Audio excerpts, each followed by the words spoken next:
હું શકીલ શેખ એડવોકેટ જુનાગઢ આજરોજ મૌલાના મુફ્તી સલમાન અઝહરી સામે સરકારે જે એમને જામીન મળેલા છે નીચલી કોર્ટમાંથી એ જામીનની સામે નારાજ થઈ અને એડિશનલ ડિસ્ટ્રિક્ટ કોર્ટમાં CRPC 397 અને 399ની જે રિવિઝન અરજી દાખલ કરેલી છે, જે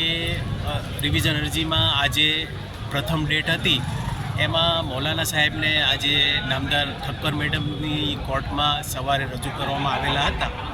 અને એ રજૂ કર્યા ત્યારે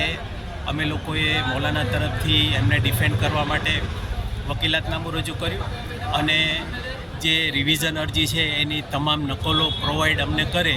એવી નામદાર કોર્ટ સમક્ષ ડિમાન્ડ કરતાં નામદાર કોર્ટે અમને નકલ પ્રોવાઈડ કરવાનું કીધેલું છે.